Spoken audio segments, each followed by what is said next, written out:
Hello guys, this is your friend and we are back with a new fanfic.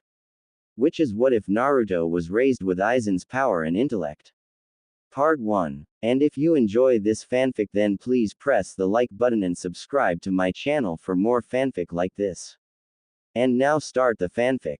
Name is Naruto Aizen Namikaze. I am the son of the 4th Hokage Minato Namikaze, formerly known as the Yellow Flash of Konoha, and Kushina Uzumaki, also known as the Red Hot-Blooded Habanero. I also hold the Kyubi no Yoko, the strongest demon out of the 8 other Biju. My life was not been that great, especially when I was kid.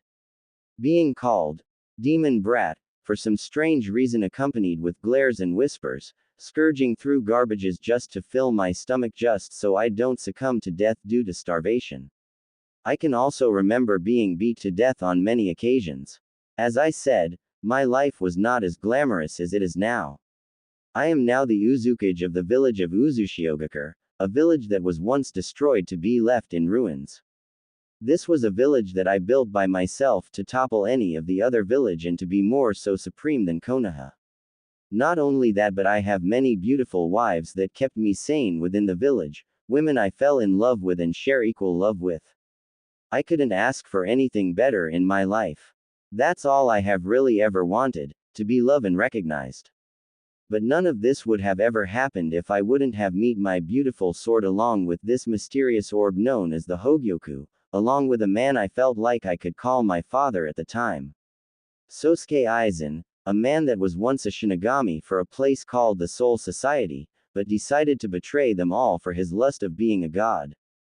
He was eventually defeated and was sealed and then put in a prison. But being in prison gave him time to think about his actions. This also theoretically sealed the Hogyoku within him, silently waiting for its successor.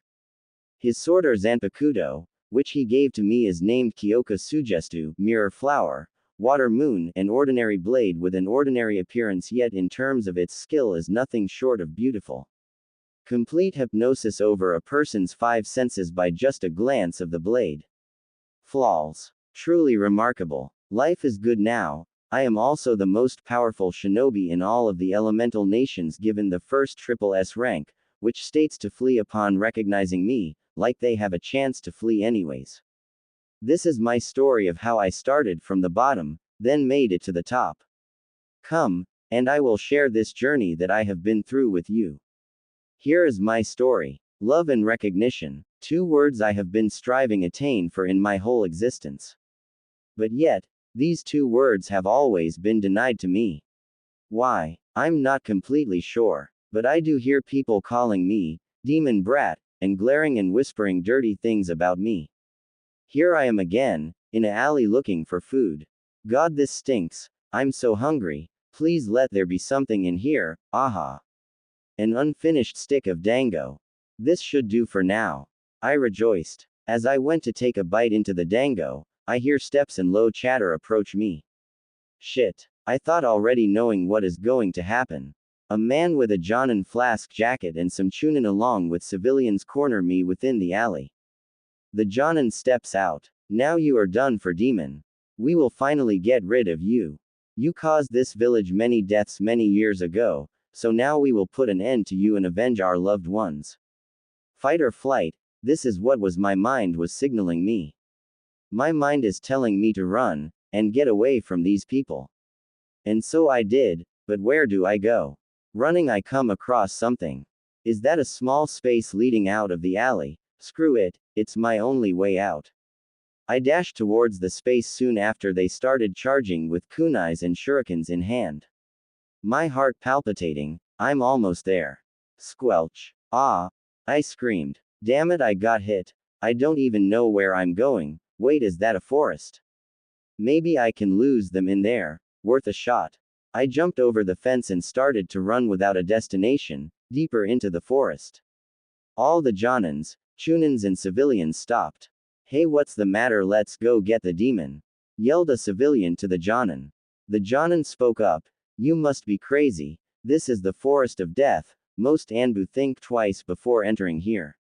In plus he's injured since I'm pretty sure I nailed him, so if he doesn't die of bleeding out, the forest will finish him off. Let's go. What they didn't know is the demon child was about to rock the village of Konoha. Hokage's office. The Sandaime Hokage, Sarutobi Hiruzen, nicknamed the God of Shinobi, a man who had survived 2 wars and mastered at least 1,000 justus, was now sitting on his butt signing through paperwork, customary to his position. Damn, my life has been consumed by these damn papers. Who the hell thought it would be good idea to make paper in the first place? Damn you paperwork.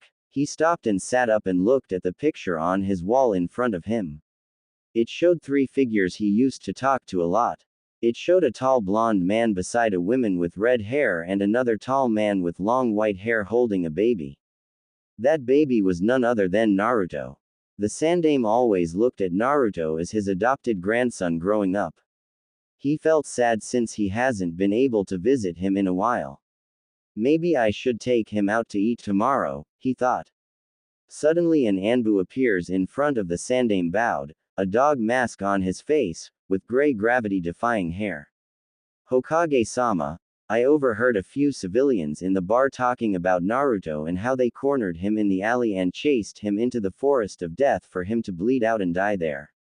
As soon as those words left Kakashi's mouth, an insane amount of killing intent was being felt in the office and throughout the village, to where all the Anbu present in the shadows in the office fell to their knees by the large amount being exhibited by the god of Shinobi. Kakashi, I want you to take 1 unit and capture all the ones responsible and send them to Ibiki. The others here will come with me and we will find him. Move. Immediately all Anbu shunshined out of his office. The amount of killing intent was insane. May God help those who did this to Naruto, Kakashi thought as he went to go gather a unit. With Naruto found himself slowing down now. Blood was on the ground, and he was holding his shoulder. Looks like I lost them, good. Not to find a place to res. OMFPH. OWW my head, Naruto moaned as he felt his back on the ground. He slowly stands up and sees he is in some kind of underground cavern. Looking up he sees the hole he fell into. He all of a sudden feels a pull, like some type of force is pulling him to walk towards a specific direction. He continues on forward, barely being able to see anything in the caverns until he finds a rusty door. He looks at it closely and begins to rub it with his fingers. Wow, this door looks really old. I wonder what's inside. Well, I'm not going to know until I push it, he said. As soon as he places his hand on the rusted door, he gets shocked and faints, but before he could fully close his eyes in sleep, he notices a faint power coursing through him. Mindscape. OWW my head hurts twice as much now. Where the hell am I now? He stands up and looks around and finds himself in place that just occupied nothingness, except the color white which was everywhere. Am I heaven? Naruto thought out loud. No, you are not, young one. A voice says. He spins around, almost breaking his neck, and sees this man with brown hair, his hair slicked back with one long strand gently resting in the front. He stood at 6'3" wearing white clothes with a white-like cape reaching his feet. He had hands in his pocket, and to Naruto had an alarmingly calm and dangerous aura about him. Who are you? Naruto shouts. The man's mouth took a slight smile and says, I am Sosuke Aizen, my child.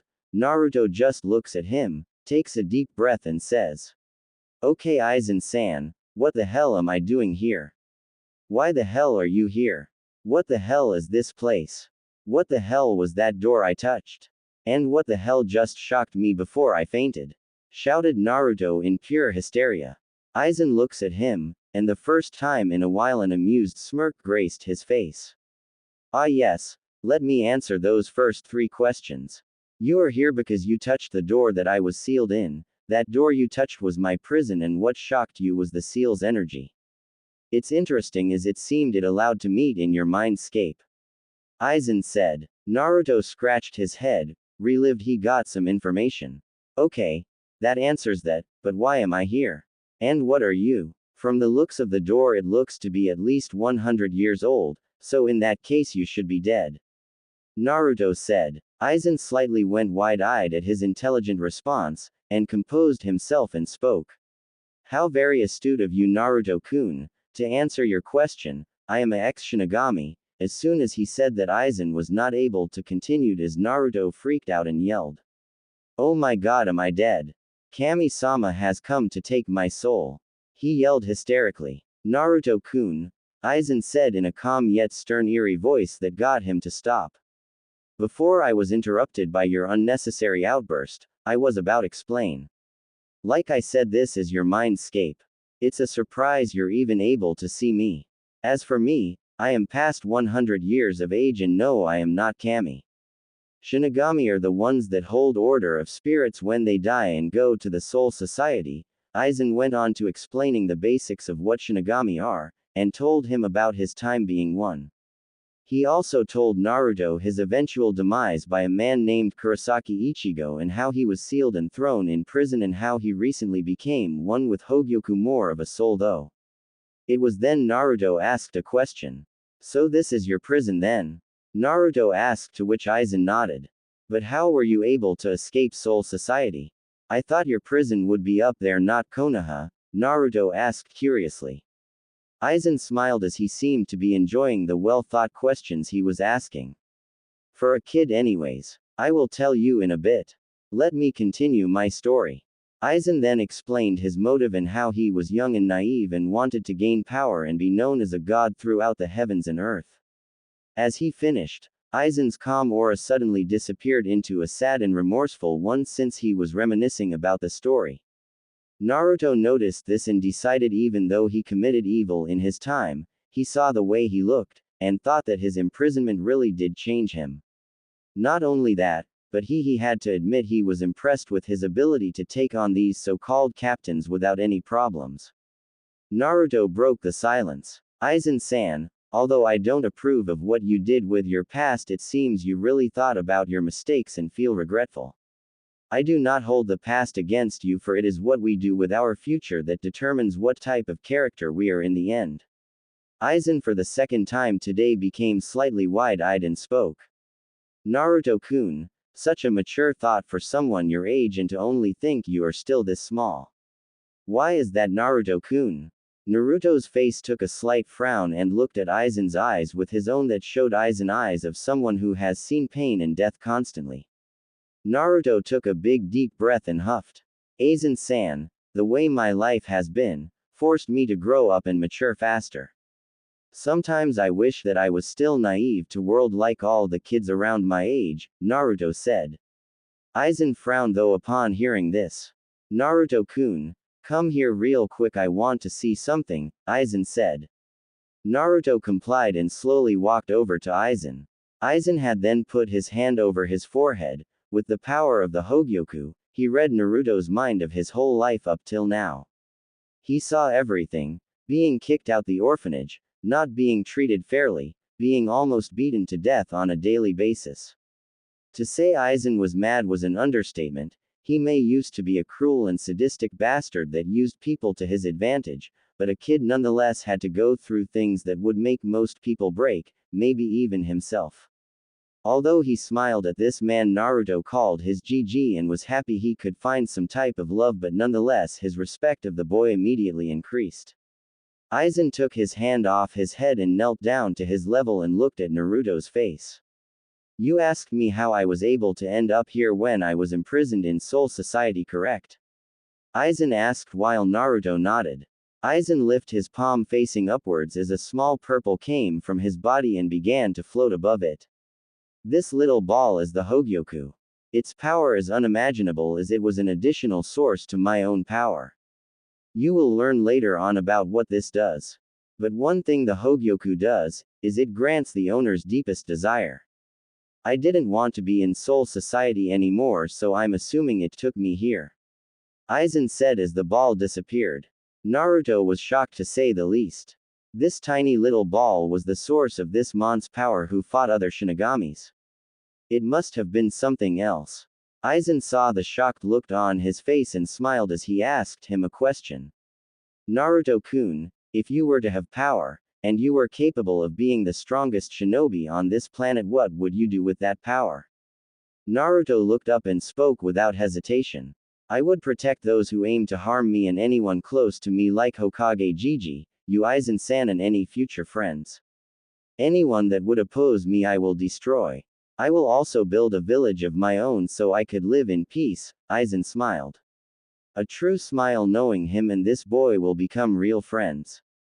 He pulls out the familiar purple-looking orb in his hand and said, Naruto-kun, if you want to be free of all the beatings and mistreatment and want to become strong and protect those who mean the most to you then take this orb. Naruto looks at it in awe and says, Aizen-san, what would this orb give me? Naruto spoke slightly hesitant. This orb will give you an extreme increase in speed and strength, not only that but you will have my famed Zanpakuto and lastly I will merge with you since I am part of the Hogyoku, Aizen spoke. Naruto looked at him and said, so when we merge will I be able to come here and talk to you again? Yes Naruto-kun, but only until you have gotten a hold of my past skills especially with and without my Zanpakuto. But after that my spirit will fade and will be absorbed into the Hogyoku due to you being the new owner. Aizen spoke. With a slight frown which turned into a slight smile, Naruto said with much vigor. Well I will make you proud Aizen-san, with the abilities you will give me, I will change the world. Come high or come low I will be the greatest shinobi to your testament, and Hokage Gigi. Once again Aizen smiled a true smile and said, well Naruto-kun we have a long way ahead of us. So once you absorb the Hogyoku we will merge and you will get my skills but we will have to work on them to make them perfect. Absorbing this will hurt and you will feel pain like never before. After, you will wake up and it should be in time for when your Hokage Gigi gets to you since this should alert him. Are you sure you want this Naruto-kun? Aizen finished. Naruto without hesitation said, let's do this Datbao. Naruto took the orb from his hands and the orb slowly floated up then smashed towards his chest. Naruto looks over himself. Ah Aizen-san, I thought you said I was supposed to experience pain I've never felt before. Aizen smirks and at an instant Naruto was screaming for dear life. As Naruto is moving around in pain on the floor the mindscape starts to diminish and with that, Aizen began to think about his experience of meeting Naruto. This boy, he will become someone great.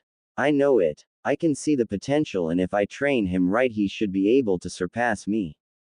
This boy is very interesting indeed. No matter, I will turn him into something shinobis and shinigamis fear alike. Moments later Naruto woke up in the same forest he was in before he fell in the hole. Ow my goddamn head, why is it always me head? Why can it be any other body part? As soon as he stood up he immediately noticed the difference within his power and himself. Is this what it feels like to absorb the Hogyoku? Interesting. I feel like I can move mountains. I also feel taller. Way taller. He thought to himself. His focus shifted towards a specific or as he felt a familiar energy source accompanied by 4 other people. As on cue, Sarutobi arrives. Naruto-kun. Sarutobi yelled. Sarutobi lands and looks at Naruto in shock. Standing before him was not the short 4-inch kid that looked skinny as he remembered. Before him now is a man standing at 5 feet 6, clothes torn clearly showing the amount of muscle on him. Even breathing or moving any body part slightly, Sarutobi and the other 4 ninja were able to see every muscle move under very little strain. Even some of the women that accompanied the Hokage as Anbu couldn't help but blush red and have a slight nosebleed. He did look a lot older. Especially a purple-haired shinobi. Sarutobi was snapped out of his stupor when he heard, Ohio GG. Sarutobi cracks a slight smile hearing the grandfatherly term being used as he knew only person called him that. Naruto-kun, what happened to you? Why do you like you're a young adult? Sarutobi said. Ah yes GG, matters on this issue shall be discussed in your office away from prying ears. Naruto said referring to the Anbu. Sarutobi looked at him in mild shock yet again. Where was the little hyperactive blonde that shouts and is impatient and yelling, Dadbao? The person talking to him here seemed very calm, cool and very collected. Snapping out of thought yet again, Sarutobi looked at him. Oh okay Naruto-kun let's head back to my office. And with that they left. Sarutobi's office. Over the course an hour and a half Naruto explained to him that he was first looking for food. Then up to where he got cornered and attacked. As he finished, everyone in room knew Sarutobi was mad if the rise of his killing intent indicated anything.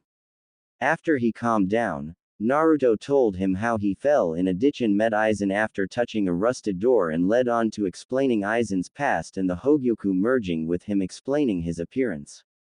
Sarutobi pinches the bridge of his nose, eyes closed feeling a migraine come on. Kami, first paperwork, and now this story of Naruto's. Although from what he told me, he might be able to surpass his father and me if trained right. Should I tell him? I want to inquire on his newfound abilities and I'll see if he could be capable enough of defending himself when he learns the secret. Sarutobi snaps his eyes open and asks, Naruto-kun, what type of abilities or powers have you obtained since the merge? Naruto tries to remember what Aizen said but was interrupted in mid-thought when he hears his voice. Naruto-kun. Aizen-san. Yes, it is me. Tell your GG that you will have an exceptional boost in power and speed, not only that you have somewhat retained my intellect so learning things and mastering them will be easy like the justus you guys use. Aizen continues. Also you will be able to access Ryastu, which is the spiritual part of chakra, making your moves in the Shinigami art way more powerful than any just you. And lastly my sword, although it has a name you have to be able to hear it through training and meditation to use it. But what the sword's special ability is complete hypnosis over an opponent. You will be able to control all 5 senses of a person. You can practically attack and kill without them knowing they are in illusion.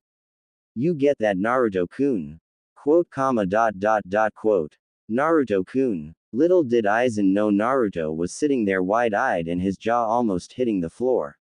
After being explained everything he can have in terms of ability by Aizen, Naruto was practically drooling at the thought at how powerful he can become. After a while Naruto picked up his jaw and asked Aizen. Aizen-san. Aizen quickly interrupted. Naruto-kun, you shall refer to me as Aizen-sensei from now on since I will be training you tomorrow. Naruto responded. Ah, okay Aizen-sensei, should I tell him everything you told me? Aizen thought about it. Yes, tell him everything except the ability of your sword. That will be your trump card, but knowing since we merged you will eventually use it to show who's more dominant, Aizen finished with a smirk.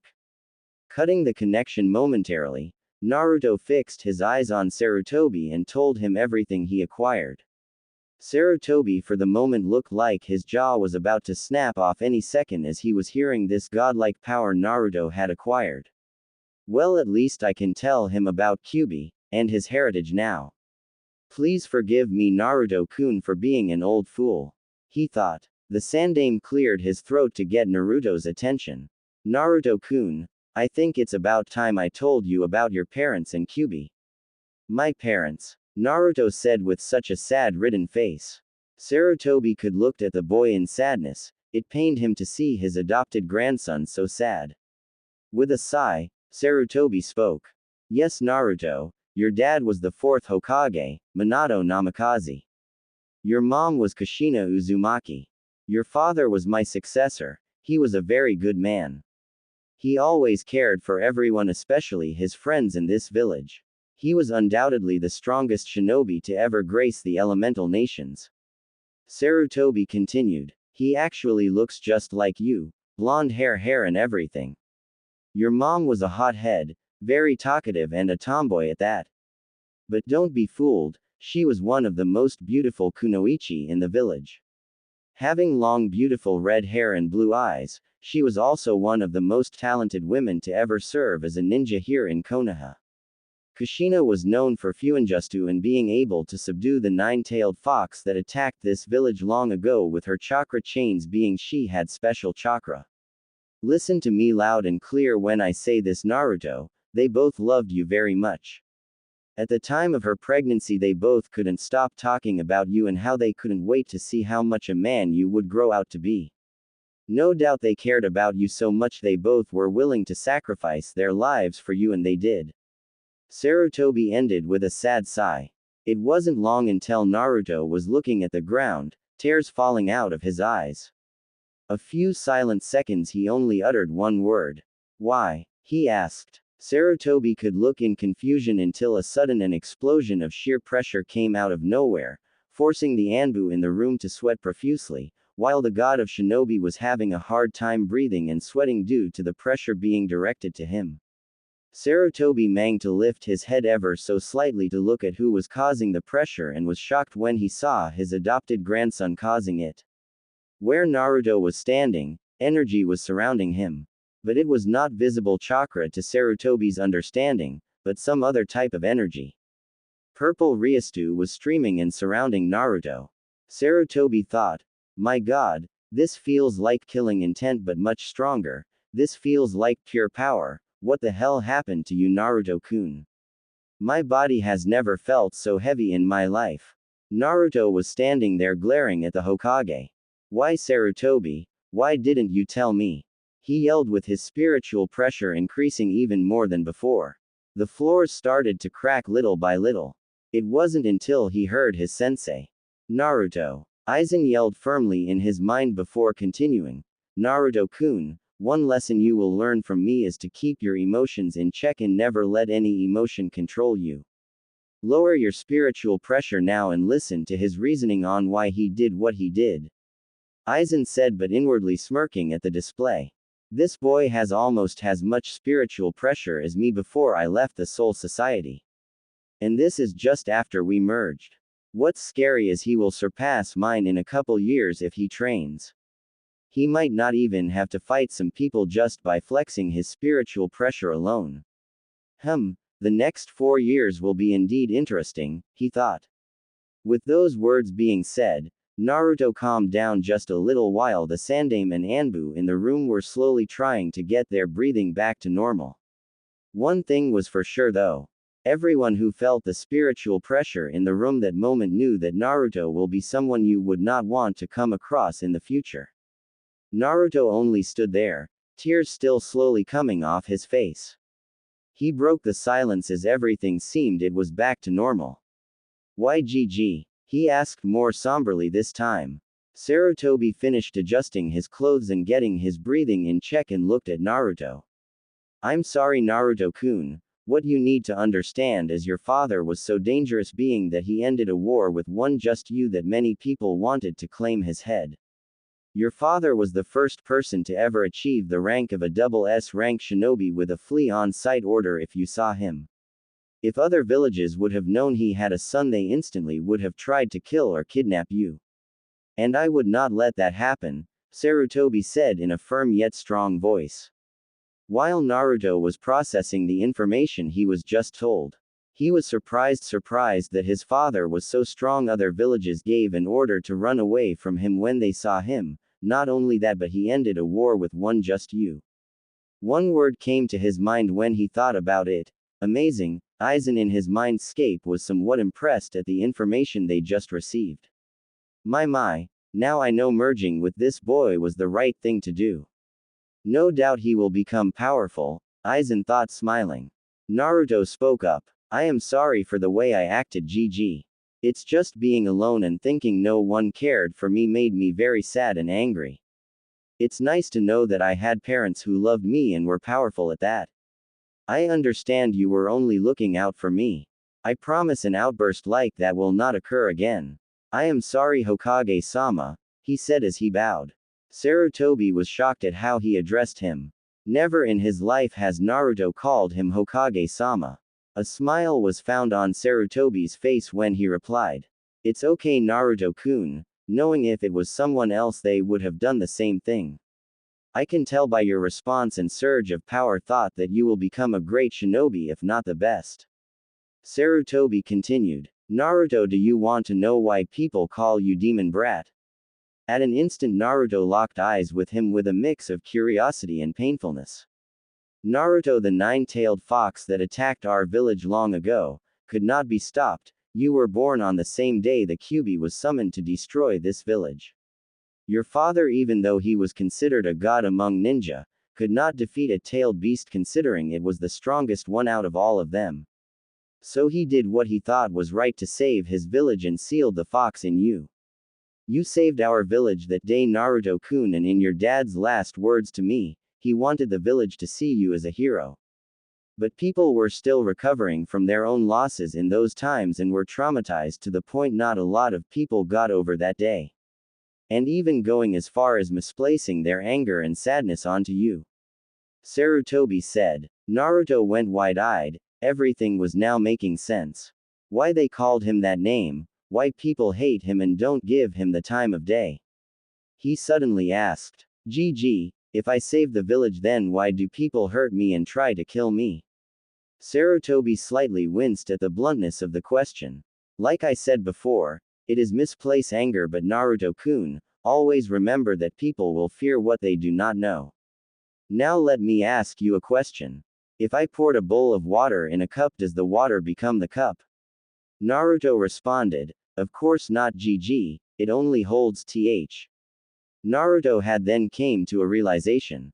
Sarutobi saw this and said, ah, I see, you understand it now.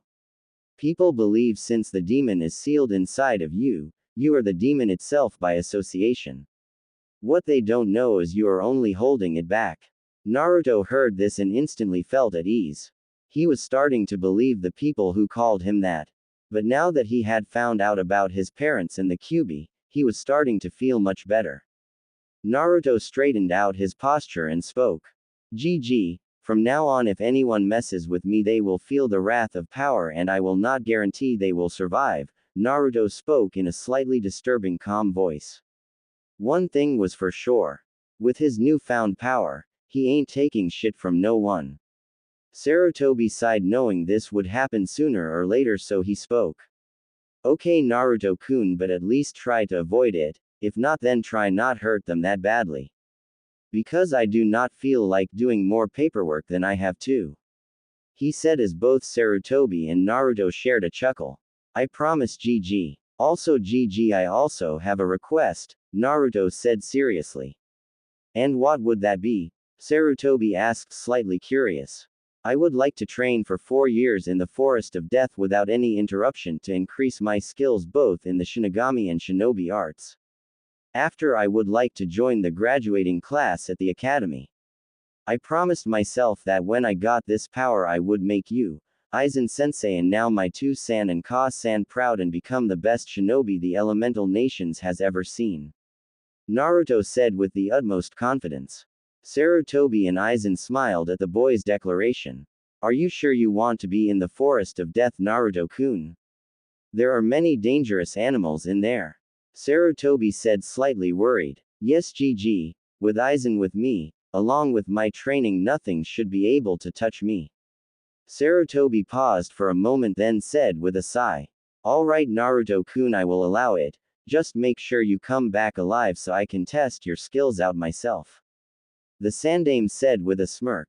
Naruto replied back with a small smirk. Oh trust me GG, I know I would be itching to take down your old butt and show you who's boss. Sarutobi grew a slight tick mark. I may be old Naruto-kun but I can still take down armies with ease. He said slightly proud. Yeah whatever GG. Hey can I also get some scrolls before I leave? Naruto asked. Yeah sure my boy, let me get some real quick, Sarutobi said as he left to fetch them. Moments later the Sandaime came back. Here you go Naruto, here are some C and B rank scrolls for you to learn along with some books with chakra exercises just in case to ever plan to use it. Also, since I know you're going to be in the forest for a while, here is a scroll with food and water that should last you for a while. The Sandaime walked back to his deck and was about to start his paperwork when he was interrupted by a voice he thought was going to leave. Hey GG, what did my mom and dad look like? Naruto asked curious as he turned back around. Sarutobi looked at him for a moment and pointed to a photo frame that hung on his wall. Naruto turned his attention to it and upon seeing it Sarutobi spoke. The man to your left was a good friend of mine, that is your father, the 4th Hokage Minato Namikaze. The girl to his right is your mother, Kushina Uzumaki, a strong and beautiful woman. And the man in the middle you is a good friend of theirs, his name is Jiraiya the Toad Sannin. Sarutobi thought to himself, I can't tell him that he had a godfather all along. I don't think he could handle that right now. Plus I want to stay alive even if it means doing paperwork. While Sarutobi was in deep thought, Naruto as well was thinking as well. Wow, I really do look like my dad, except now that my hair is slicked back like Aizen sensei's. But my mom is so pretty. I haven't seen a girl as beautiful as her. Not to mention her body looks real good. Wait, what? Naruto starts to fidget. I can't think like that, she's my mom for goodness sake. Although she does look very pretty. Aizen decides to cut into his train of thought. Well, your mom is Naruto-kun. I wouldn't have minded getting to know her, Aizen states in an amused voice, knowing he would get a rise out of him. Naruto instantly retorts back, hey Tem. She's my mom, not your woman. She is mine and you will not do or think anything of that matter. Aizen smirks before responding. My Naruto, no need to get defensive. But I can already tell you don't look at her like a mom. Naruto instantly blushes red. While Sarutobi finishes his thoughts, he focuses his eyes on Naruto and sees his blush. Curious at what is making him blush, he sees his eyes fixed on his mom. Sarutobi smirks very wide and thinks, my Naruto-kun, who would have known you thought like that? Though I don't blame you, not receiving any love and now looking at a beautiful woman, he can't help what to think. Maybe I can get Jiraiya on this. He thought perversely. He then snapped out of his stupor and looked at Naruto. Naruto my boy, are you okay? He said. Naruto, still in blank gaze, suddenly snapped out of it. Looking at his GG, he responds. Yeah, I'm fine GG. But thanks for clearing things up and explaining it to me. I'll see you in 4 years, Gramps. Naruto said, running out of his office. Sarutobi sat back down and looked at the picture of Minato. Minato, Kushina, you would be proud of your son, and even more so in 4 years. No doubt in my mind he will become powerful. Turning his head to the left, he sees more paperwork and at an instant he cries anime tears. I don't want to do paperwork anymore, he said in a childish tone as he continued crying anime tears. Running out of the Hokage Tower, Naruto immediately began to run full speeds towards the Forest of Death. Naruto couldn't help but think how strong he was going to become in the next 4 years. As soon as he reached the forest, he hopped up on the highest branch he could find and closed his eyes to try and find Aizen so he could start his training. Naruto's mindscape for Aizen. He opened his eyes and saw before him what seemed to be a beautiful Japanese garden that was huge.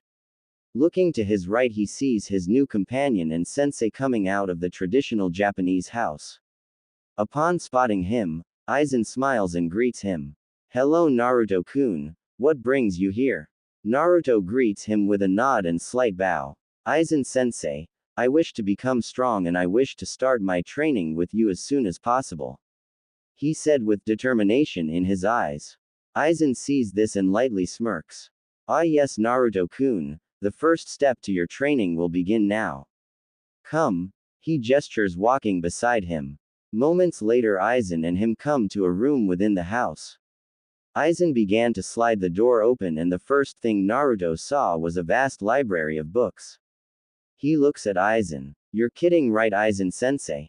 Naruto says. On the contrary Naruto-kun. What made me such a dangerous Shinigami capable of handling multiple captains was not my ability to attack, although it played a part, it was my keen intellect that made the difference. My ability to be a strategist when the situation calls for it, to be calm and collected and to use my opponent's emotions against them to trigger a mistake when they attack. Always remember Naruto, your mind is your most dangerous weapon. Train your mind to the fullest extent and you will be able to overcome any enemy no matter what size or skill. Aizen states indefinitely. He continues, now I want you start out reading these books. Aizen gestures Naruto to sit at a table while he leaves to grab a few books. He comes back with what seems to be towering mountain of books. Upon arriving at the table, Aizen drops the books, making a large booming sound. Naruto grabs one of the books and looks at it incredulous. Advanced Theory of Human Psychology, picking up another one, Basic Intro to Psychoanalysis. Reading Human Behavior and Emotions Volume 1. Aizen straightened out his clothes before continuing. These books here Naruto will teach you on how the human mind works and how to use it to your advantage. We will not start any training until you have read the appropriate number books I see fit. By the time you are done you should be able to manipulate an enemy into doing what you want, to be able to analyze a situation and come up with 5 solutions to counter it. By reading the human body's gestures and emotions you will be able to tell an enemy's personality, for very subtle gestures can tell a lot about one's personality which you then can capitalize on. Naruto just looks at him. Then the books. Aizen-sensei, I feel looking at these books I already somewhat know the material in of each of them, Naruto stated, flipping through pages. Aizen in turn responds, yes Naruto-kun, that should be partly because of you and I merging together. You retained somewhat of my intellect, so now all we need to do is brush up on it and make sure you memorize these books like the back of your hand. Naruto looks at some of the books on the table and one catches his eye. He immediately picks it up and yells at Aizen. Seduction 101. How to make women do what you want in bed. Seriously Aizen-sensei. I thought I was learning about the human mind, not about seducing girls and learning how to get them in bed. Aizen lazily picks his ear out with his pinky. Seriously Naruto, can you get more louder?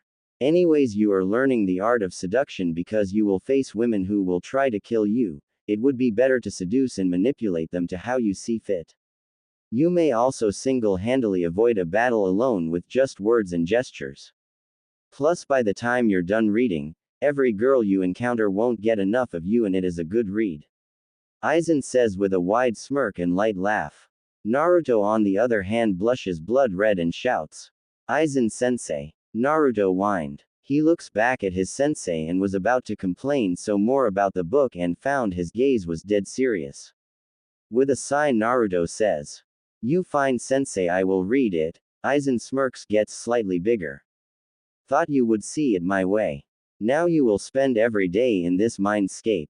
Every 2 to 3 days you will wake up to make sure you to eat the food and water your Hokage Jiji gave you so you don't die of hunger and starvation, and to make sure no animals have harmed you in the real world. When you are done learning these books and you pass a test I have set up for you, we will continue your training outside of this mindscape since we don't need books for the spells since I will teach them to you. Naruto nods his head and replies, okay, I will do that Aizen-sensei, and I can't wait to try this stuff out in the open. Aizen smiles and says, good. Now read all these books. Once you finish come find me and I will test your knowledge to see if you understand the material. Hi. Naruto yells. 100 plus books in a month later. Naruto slides the door and walks into a living room silently. He spots his sensei calmly reading.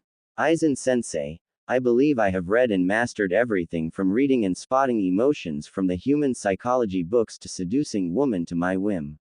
I would like to test my knowledge and take this test so I may begin in training my skills in the Shinigami arts. Naruto said calmly. Aizen looks up from his book silently, then places his gaze on Naruto and says, alright, I believe the time has come. Wake up Naruto-kun, I will be right behind you. Nodding, he slowly fluttered his eyes open. He sees himself sitting on a branch. Jumping off of it he lands on the ground and starts to see Aizen materialize in front of him. Naruto looks at him in awe and asks, Aizen-sensei, how are you able to come out of my mindscape? I thought you were just a spirit. Aizen smirks smugly. Well Naruto, since I am fused with the Hogyoku I can materialize because of the power of it. Now come Naruto. Let's head deeper into the forest. Aizen says, walking deeper. They finally arrive to an open space with a lot of room. Aizen began walking towards the middle. Aizen directs Naruto to walk the opposite direction. As now they are facing each other. Aizen materializes a small timer and sets it, then places it on a small log near him. Naruto-kun, this is your final test. Aizen said facing him. This timer here is set to 3 minutes. You have 3 minutes to read and decipher my personality. When the 3 minutes is up I will ask you what you can deduce from simply looking at me. If you happen to so miss one little detail about me, I will attack you and kill you here, and we will both be sealed within the Hogyoku.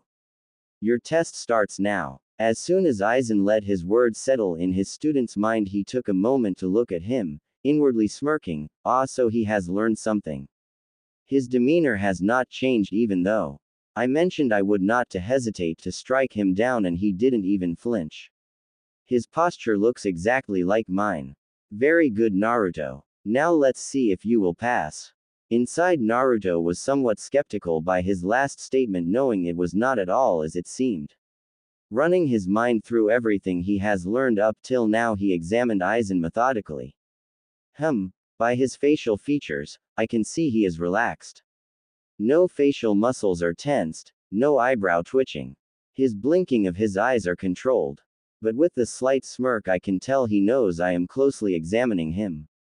His arms are loosely hanged by his side, ready to pull his sword out at an instant. Chest breathing looks to be the same. His posture is tall yet relaxed. He believes he's still superior to me and has nothing to worry about. Naruto looks at the timer. It shows 1 minute and 30 seconds. Okay. Legs slightly bent so he has balance just in case I attack, or he does. Now to his feet. Well.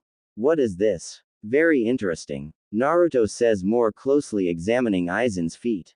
Shifting from the balls of his back feet to its regular posture. And his left leg slightly inching forward. Ah, that just confirmed my suspicion to his last statement. Naruto thought very proudly. Regardless if I answer this wrong or right, Aizen-sensei is going to lunge and attack me. Very tricky of you, Aizen-sensei. He must expect me to counter. Now to divert an oncoming attack and counter. His sword is on his left side, which tells me he is right-handed. When he pulls it out, he will slash with a wide arc, or his sword will come down to slash me.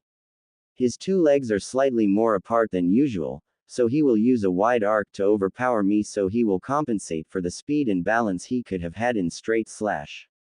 Okay, I know what to do. Bring it, Aizen-sensei. Ring. Aizen stops the timer. So Naruto-kun, what can you deduce from just looking at me? Aizen says with a smile. Naruto showed his smile in return. But it wasn't a regular smile, a smile that clearly shows he knows what he is planning.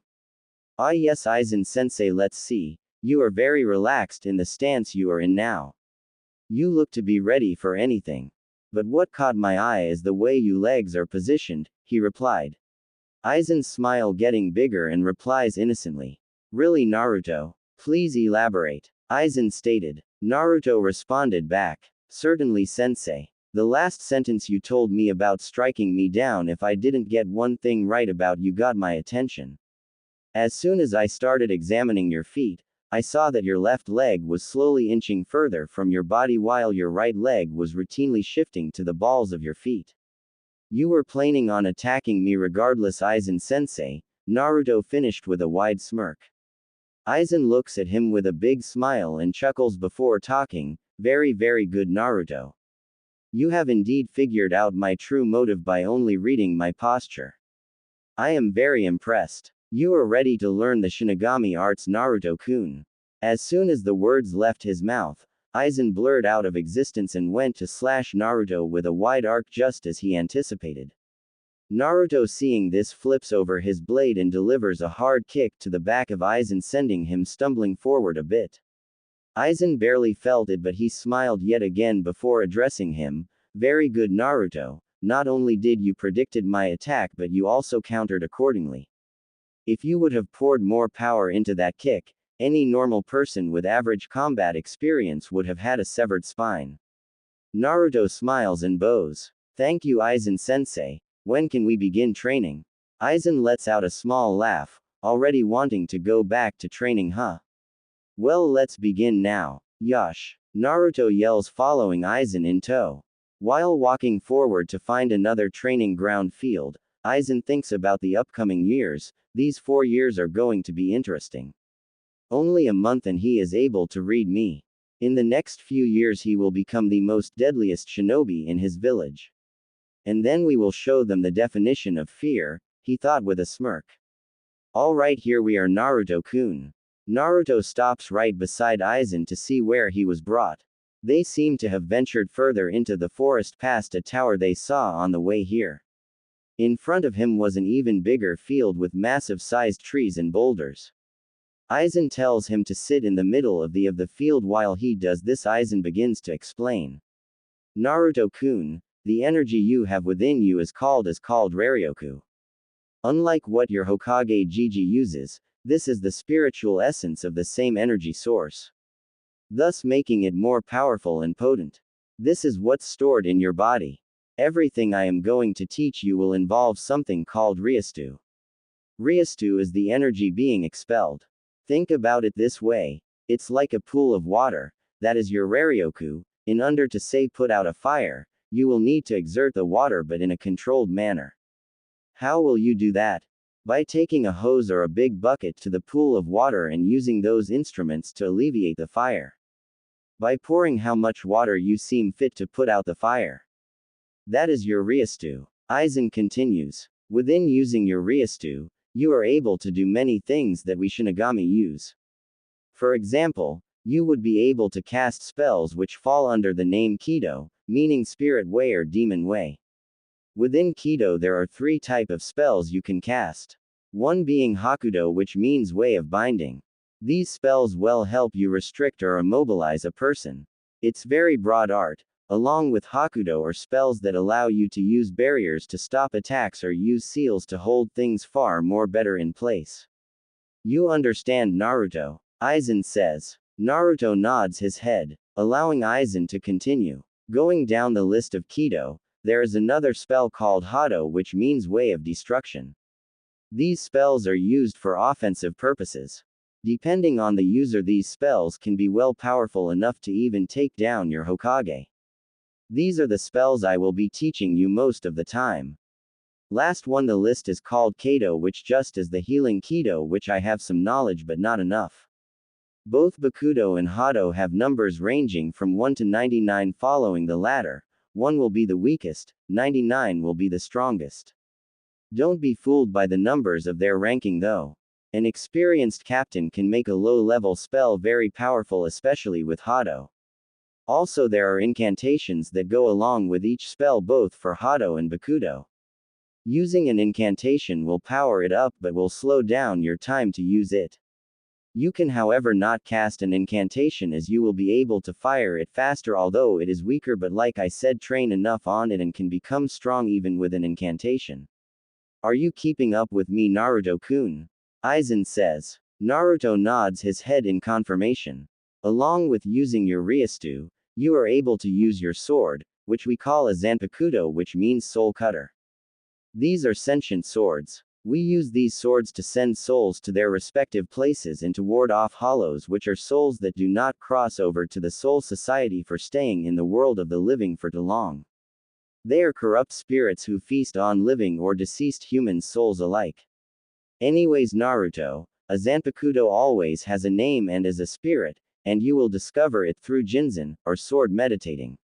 Only then the spirit will fight you and decide if you are worthy enough to hear their name and wield them.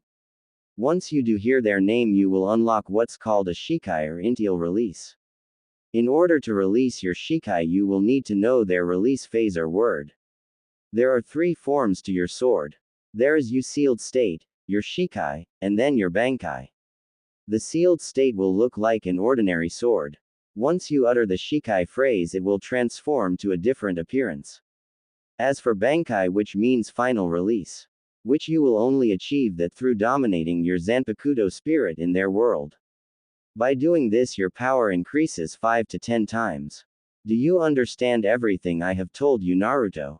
Aizen said while looking back at Naruto, who looks like is trying to absorb everything he just said.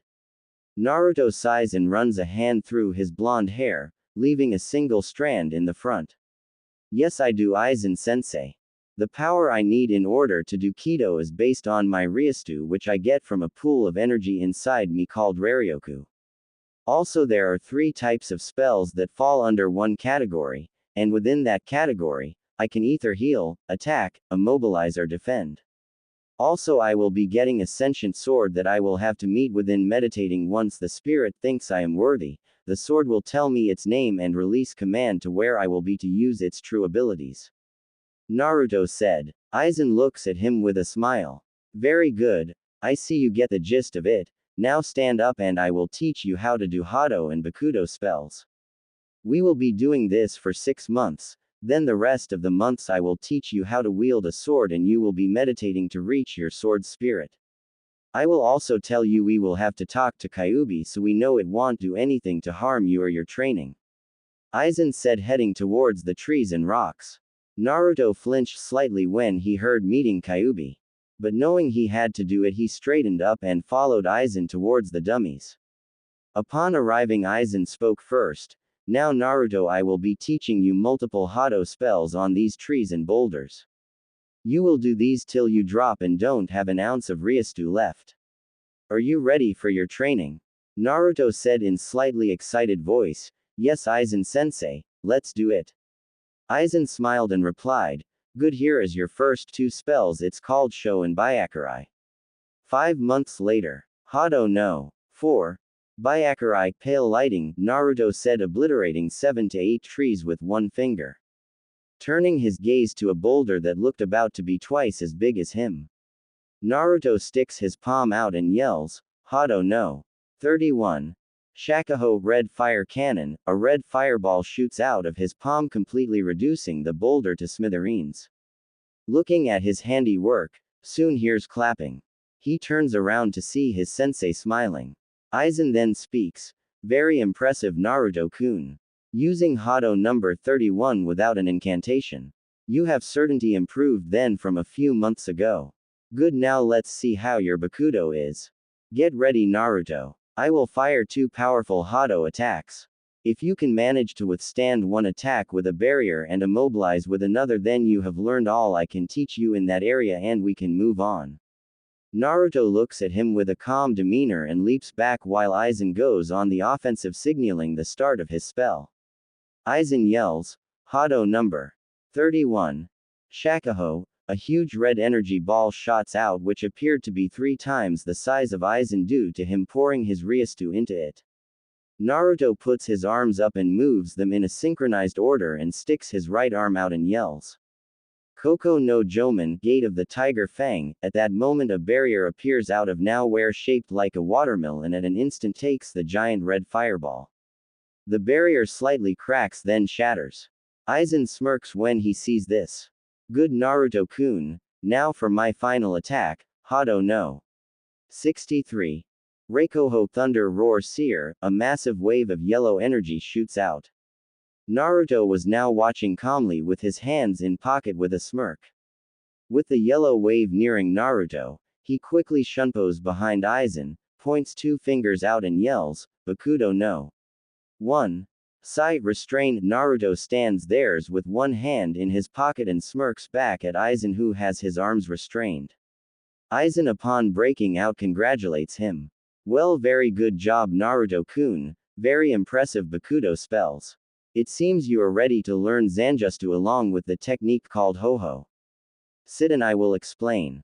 Naruto sits down while Aizen begins to explain. We are getting close to you discovering your sword. What you will be learning is how to wield a sword. It's called Zanjutsu, or the way of the sword. Wielding a sword is an art. It should always act like an extension of your own arm. When it was me, I had no equal in those terms. I will be running you through katas which you will memorize until you can do them like it's second nature. I will also have you learn one technique which come in handy when wanting to finish things quick. But that will be for later. For now I will teach you a move Shinigami use called Shunpo, meaning flash step, this one of the variations of it. It goes along with your sword. It's a technique where you pour your Ryastu to the bottom of your feet to move across a distance in blind eye speed. I was possibly the fastest, but who came to equaling me more or less is a woman named Yorichi Shihoin. She was so fast she was nicknamed Goddess of the Flash. I will be teaching you that in one more variety, but after you master the flash step. This is what it looks like. I will be at that tree. Aizen turns away from Naruto and flash steps towards the tree. At an instant Naruto only half blinked and was shocked to find his sensei at the tree. Naruto then says, Amazing sensei, I wasn't able to see you move at all. Aizen smirks at that and replies. Well, that is because partly we haven't trained your eyes to keep up and I'm just that fast. Naruto looked at him in awe. Aizen sensei, can we begin now? Aizen smiles and says, yes we can Naruto, I have taken the liberty to get you a wooden sword first so you won't hurt yourself. We will spend half the day with your katas and the rest flash stepping. Let's get to it. Yes Aizen sensei, Naruto yells. Unknown to them there was a purple-haired kunoichi whose hair shaped like a pineapple and wearing a trench coat watching him as he trained. Just who are these two gakis? By the looks of it they look to be at least elite Junin level shinobis. Yet I haven't seen any Justus. Just who is this blown gaki though? I might just have to keep an eye on them and an extra eye on the blonde one Kukuku, she thought mischievously before disappearing. 6 months later. Clang, clang, clang. Both Aizen and Naruto separate from each other. Then at an instant both flash step and disappear only to clash swords with one another. This lasts for about 15 minutes, both not showing any slight fatigue or emotion. They both back up yet again to face each other until Aizen speaks first. My, you have improved dramatically. Your strokes are almost flawless. And your flash step is almost equal to mine. That is enough for today. Tomorrow you will talk to the Kyuubi. Understood. Naruto replies in a cool calm tone. Yes Aizen sensei, I am ready to face anything that will come my way. They will be nothing compared to me. Kyuubi are not, they are only mere ants. Naruto says. Aizen smiles at his response. Great, now go rest for tomorrow. The next day, Naruto wakes up early in the morning and starts to meditate to try and find his way to the Kyuubi's mindscape. Kyuubi's mindscape. Drip, drip, drip. Naruto opens his eyes and sees he is in a sewer. Dark, damp and eerie is what Naruto could describe it as. Walking forward he starts to see a huge cage with some type of seal on it. Walking closer he hears a low growl and then a full growl that flies past him with such intensity his hair and clothes almost look like they're about to be torn off. Inside Naruto was unaffected and merely got closer. Then he hears a booming male voice. Well well well, it finally seems my insignificant vessel has come to finally greet me. The Kyuubi says coming towards the cage in all its glory. Naruto looking at the gigantic fox very calm and collect as ever responds. I am Naruto and so you are the Kyuubi no Yoko huh? I believe the stories about you were an understatement. You look like nothing but a weak fox who is trapped in this cage. Nothing but an ant compared to me. Tell me how is it living in that cage? Must be very infuriating is it not? Kyuubi suddenly roars. You insolent little whelp. I am the Kyuubi no Yoko. The strongest demon out of them all and the one that raised Konoha to the ground. So you will respect me and my power even if you are cute, Kyuubi says raising its killing intent towards unimaginable levels. While Naruto sits there his eyebrows raised and begins to talk. Cute huh? I assume by that statement you are a woman, do you have a human form you can show me? Kyuubi was a little taken back by the assumption. Refocusing she responds. Why yes I do Naruto-kun, Kyuubi responds coyly and transforms. In front of Naruto is not the gigantic fox anymore but a woman. To be about 5 feet 6, very slender frame, face of a goddess, long red hair that looked it reach her mid-back, a very well-endowed chest, if Naruto had to guess it would C-cup borderline D-cup. Along with the long and slim tender legs he has ever seen. It only added to the fact that she was also. Kyuubi sees Naruto checking her out and she can't help but check him out herself. This man was tall, slicked-backed yellow hair, with a single strand on his forehead, hands in his pocket and a chiseled face. She can tell through the civilian clothing he was wearing he has a unbelievably nice body. Although she wasn't showing it, she really wanted to just pounce on him. Naruto snapped her out of her thoughts when he spoke. Wow, such a beautiful woman. Not only has power but beauty as well. Naruto walks over to her and takes her hand and places 2 tender kisses on it and says. Let me reintroduce myself, I am Naruto Namikaze. Do you have a name, my beautiful vixen? Naruto says with a slight smirk. Kyuubi, on the other hand, has never been so flustered in her life. This man within 30 seconds managed to make the Kyuubi no Yoko flustered. Adorning a red blush, she responds. You're such a flatterer, Naruto-kun. My name is Akane, she says. Naruto takes the information in and responds. Such a beautiful name for such a beautiful girl. Tell me, aka-chan, I am here to find out if you pose a threat to me and my training to be the best and feared shinobi in all of the elemental nations. Akane blushes at the affectionate term but then grins mischievously and asks. Well, what if I am? What if I don't want you to get stronger and stay weak so I can break out of this seal when you eventually die? For Kyuubi, that was the wrong thing to say to Naruto. Naruto at an instant turns his face to a serious one and says. I don't think that would be a wise thing to do. At an instant raised his spiritual pressure to a level that dwarfed Kyuubi's killing intent earlier. Kyuubi was found on the ground on her knees, sweating, panting heavily, believing for the first time in her life she was going to die. But at an instant it stopped. She lifted her head to look at Naruto and something stirred inside of her. A warm feeling. She could feel her lower regions leaking from the amount of power her vessel just produced. My God, his power, it's so. I have never felt anyone who could bring me to the ground with pure power alone. Kyuubi was reminiscing about her encounters with other male demons. Kyuubi did have many suitors but none interested her back where she used to live. Looking at Naruto, she gave it more thought. Not many people knew that although the Kyuubi is the strongest demon, she also loved to be submissive. She just couldn't find a partner that even resembled a match for her strength. But now here she is, looking at her vessel still flustered and somewhat turned on. One thought popped into her head. Oh, he will be mine and he will give me kits. Naruto decided to speak up, breaking her from her thoughts. Ah, I see you have witnessed my power. No, that was only a mere fraction of what I truly hold. Kyuubi stood there wide-eyed. A fraction of his power was enough to bring her down. How much at half, or full power at that? Naruto, seeing the realization in her face, asks again. Let me ask you this question again, aka-chan, will you hinder my growth as a shinobi to becoming the most feared in the elemental nations? Akane responds by throwing herself at him, crying into his shirt. For a moment he was taken back by the sudden action and change of emotions. It wasn't until he heard talk that he found out why she was crying. Sniff. Sniff. I am so sorry, Naruto-kun. I am so sorry. Naruto looks at her down, head buried into his chest, trying to figure out why she was saying sorry. And what would you be sorry for, aka-chan?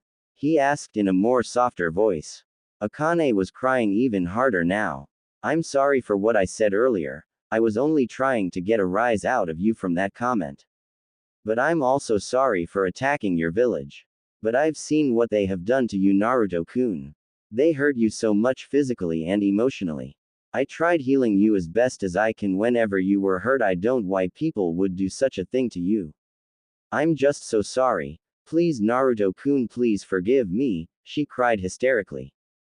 Naruto slightly stiffened when he heard that she saw the things that hurt him, but he was slightly relieved when he heard he was constantly being healed by her. He always wondered about that. He used to think everyone was like that.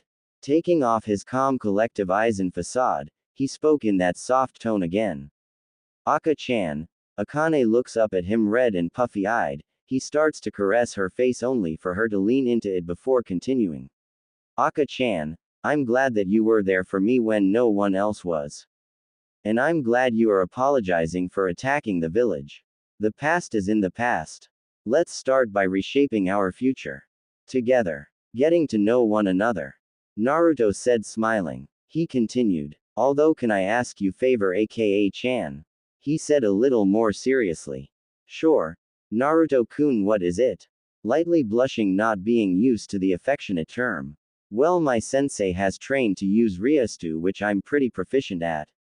Though I remember him telling me Ryostu is the same energy at which GG uses, but from the other half. I was wondering if you knew how to use the other half, and if you do, can you teach me how to use it? Naruto said, slightly hopeful. Ah yes, Naruto-kun, the other half is called chakra. Chakra is the molding of physical energy and spiritual energy to perform justus. Although since you have likely more spiritual energy, that will be your pool soul source for most of your techniques. Also, unlocking your chakra and combing them would double the power of your techniques. Akane said. So will you teach me, aka Chanham? Naruto said. Noticing she was still in his arms, he gently inched away from her and put a hand on her face, and gently stroked her cheek, causing her to blush until he put his mouth to her ear and whispered. I promise, aka Chan, it will be worth your while if you teach me. Maybe we can both learn things from each other, he said in a low seductive voice. She's answers shakily. SS sure Naruto-kun, we can learn tomorrow. Naruto shows a true smile to her for the first time and her heart instantly beats faster and responds.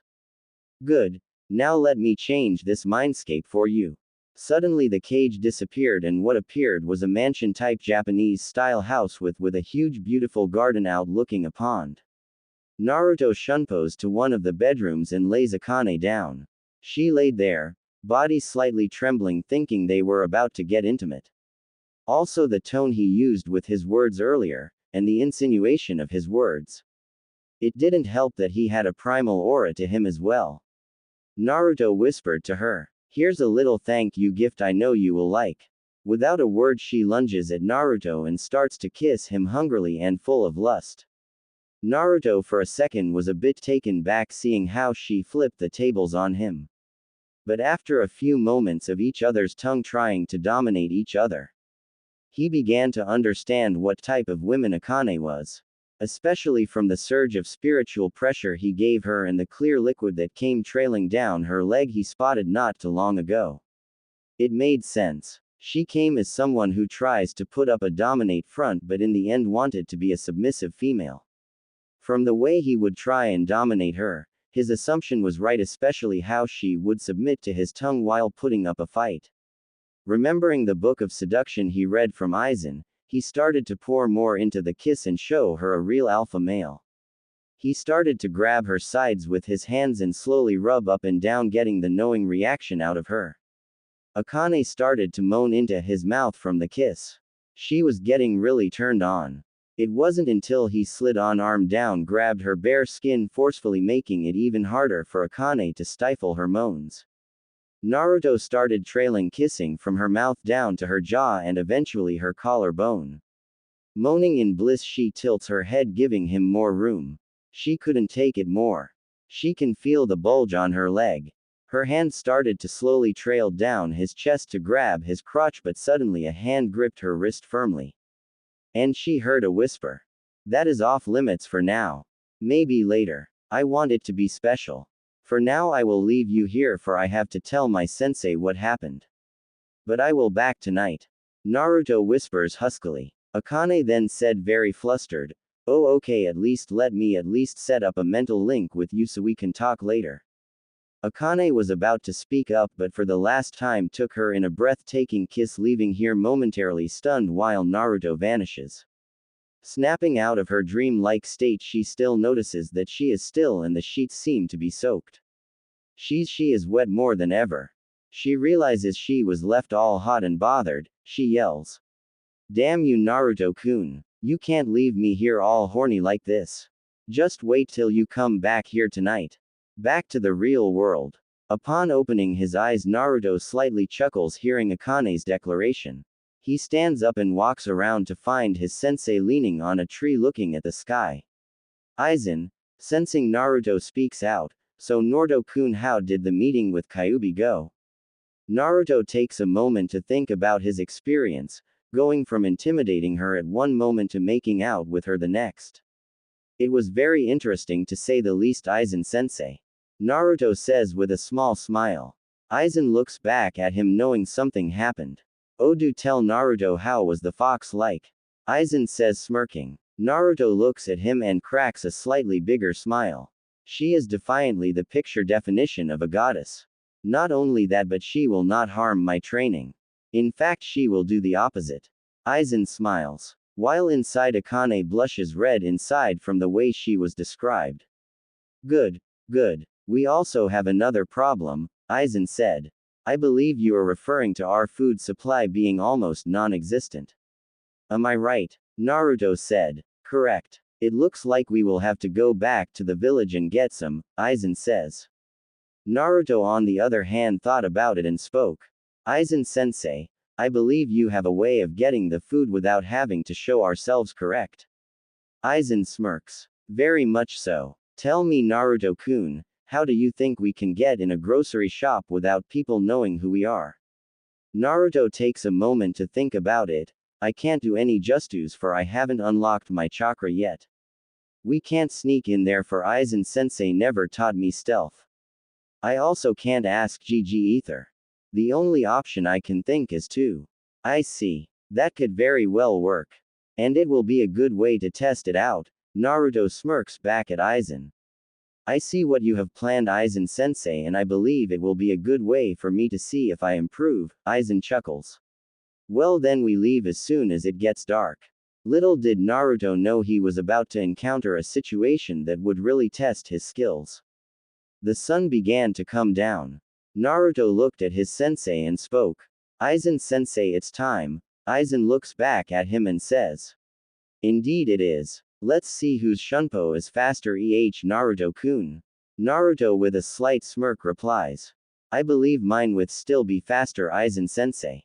I am already at your level and in 3 more years I will only get stronger. Aizen replies. Let our actions do the talking, Naruto. Let's go. Both figures blurred out of existence. Each blurring out of the forest at breakneck speeds. Reaching the gate, they see the 2 gate guards asleep. Aizen sees this says. Let's move faster, Naruto. The goal is to be in and out in 40 seconds to a minute. Grab as much as you can and what you need. Naruto looks at him and smiles. Yes, I do believe we should speed this up. I will only take what I need that I know will last me for a while. So I limit my visits to the village. Aizen looks at him and smiles. Good idea, Naruto-kun. There is the store, let's go. 1 minute and a mad store owner later. Well, it seems like we accomplished our goal, Aizen said, carrying a few bags.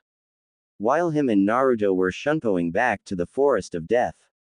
They both hear a woman's scream coming from a compound ahead of them. Help! Help me someone, please. Naruto and Aizen instantly perk up and stop. Naruto gives Aizen a silent signal telling him he's about to go and found out what's going on. Aizen smiles and looks at him, then the knight, and says. Helping people within your village even after what they have done to you. You're a good kid, Naruto. Doing something I would have never thought about. Naruto flashes a true smile. Hi Aizen-sensei. You should know me by now. None who oppose shall live to see another day. Naruto said, putting his Aizen facade. He was about to shunpo before Aizen stopped him. Naruto, switch me swords. Naruto's head snaps back wide-eyed. Sensei why? Surely I am not ready to handle something as beautiful or powerful. Aizen chuckles. I believe you are ready to handle my sword. Your katas are flawless. All you need to do now is just get used to the blade.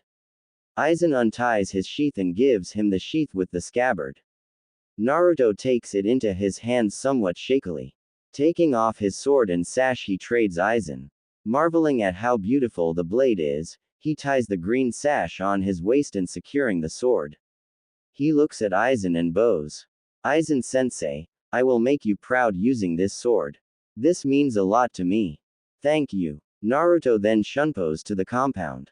Aizen, while making his way to the forest, begins to think, smiling, you already made me proud, Naruto. You just don't know it yet. Uchiha compound. Makoto POV. Makoto was running around the compound frantically trying to escape from her son. Seeing all members of her clan on the ground dead. Her older son, the prodigy of their great clan, just slaughtered everyone. She had to witness her son kill his father. Makoto was having a hard time wrapping her head around this concept. She was shaking out of her thoughts when Itachi Uchiha, a graduating student at the top of his class at 7 after only 1 year, mastering their famed Idojutsu the Sharingan at 8, passing the Chunin exams at 10, and becoming an Anbu captain at age 13. No doubt he was well beyond his years.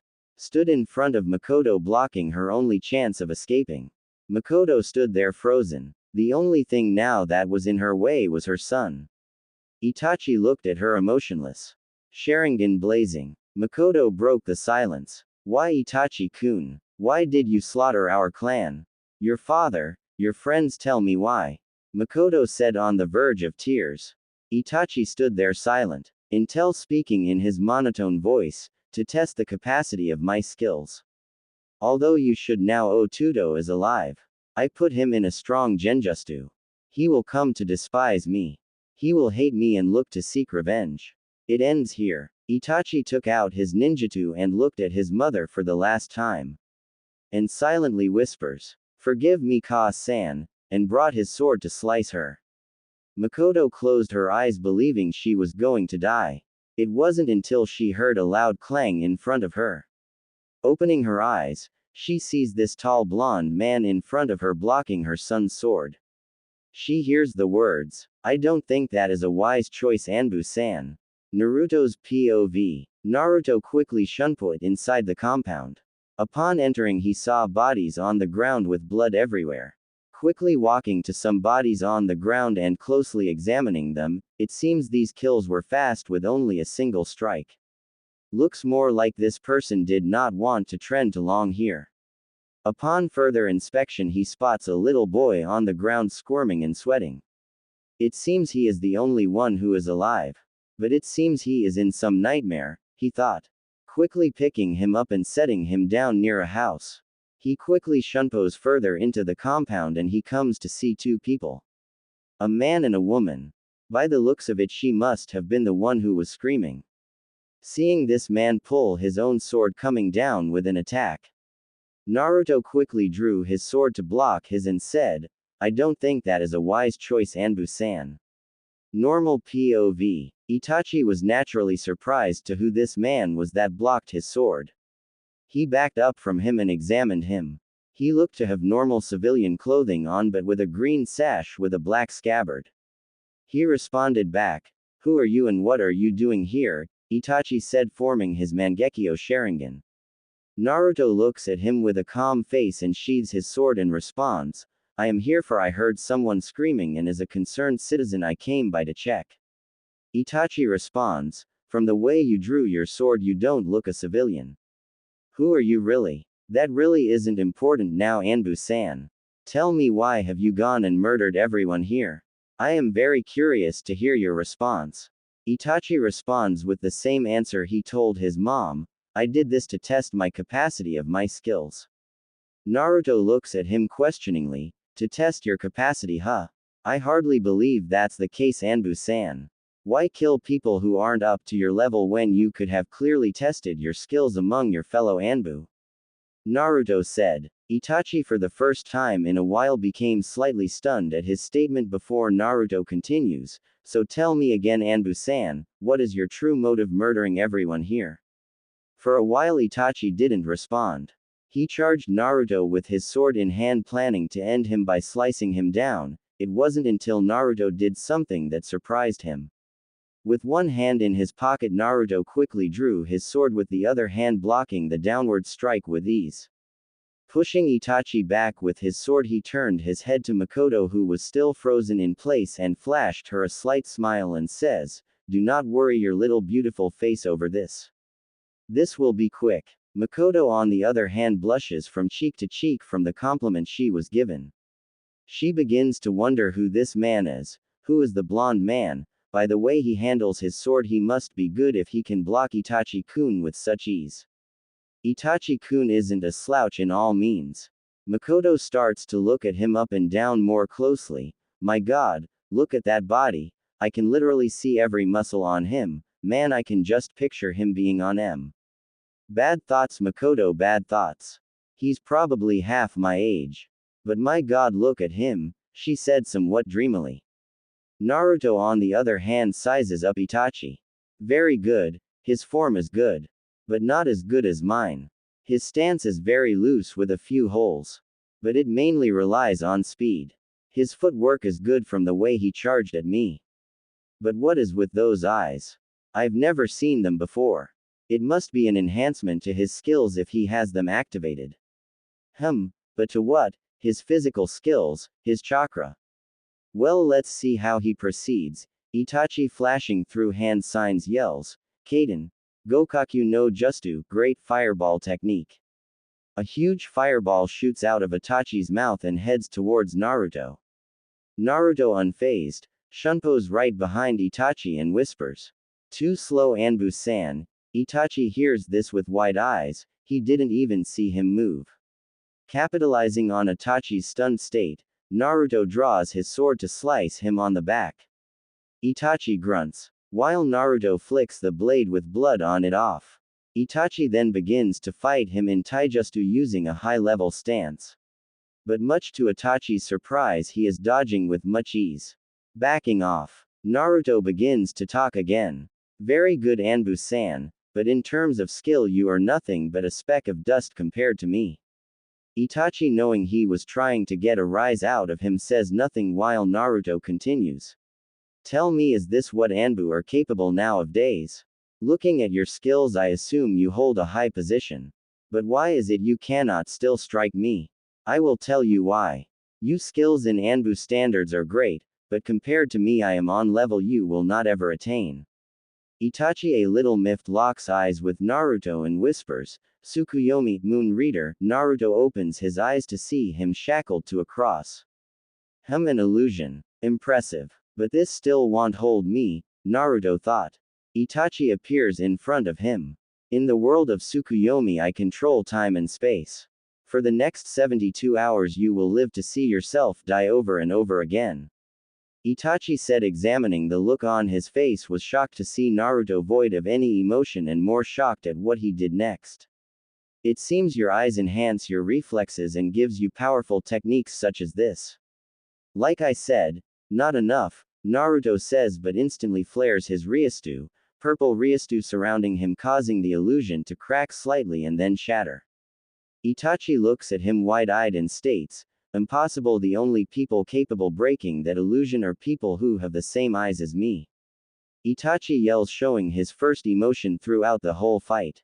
Naruto smirked, knowing he was starting to show his emotions, but just points out his finger and says, "Hado number 4. Byakurai." A streak of thunder shoot from his finger at fast break speed and stuck Itachi clear in the shoulder. Itachi grunts a little louder before gathering more of his chakra. Looking at Naruto, he retaliates. Amaterasu, heavenly illumination. Again the flame does not reach Naruto at all, for him being too fast.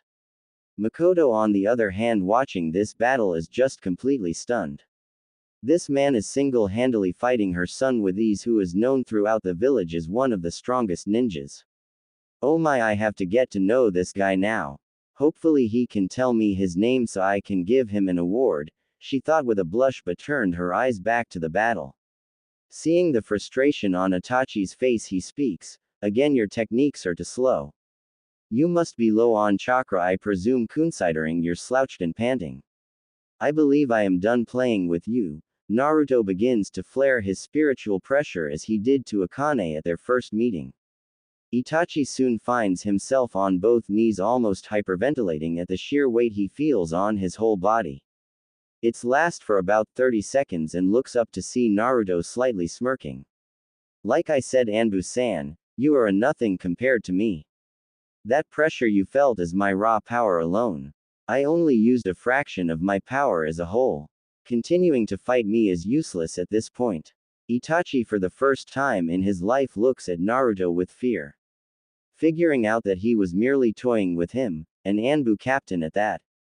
Naruto began to speak again. "Knowing that I have this power, I would like to propose something to you." Itachi became genuinely interested in what he was going to say and said, "And what would that be?" Naruto looks at him and continues, "Right now I am not a ninja of this village, for I have yet to go the academy." Itachi became wide-eyed and his jaw dropped.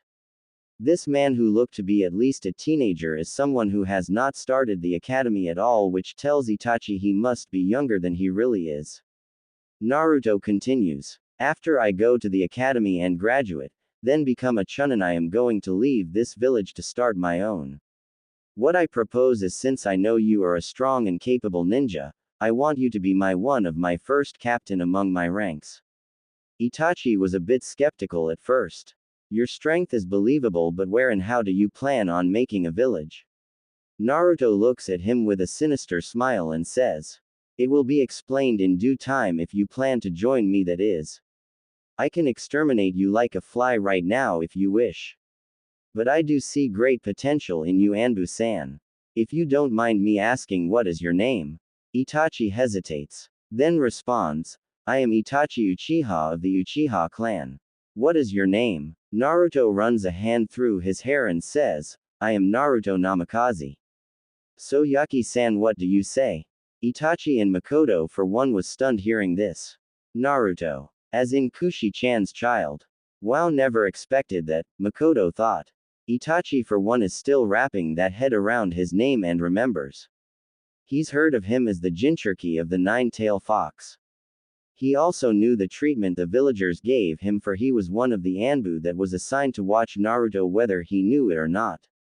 Breaking him out of his thoughts, Naruto continues, Itachi-san, I sense Hokage Gigi and 4 other energies on their way here. Make your decision now, Naruto said a little more intimidatingly, rising his spiritual pressure again. Itachi instantly recognizes the power and quickly responds. Give me time to think about it, Naruto-kun. All I can say is this was a mission given to me, for I will become a nuke nin. If I'm correct, we will see each other again very soon.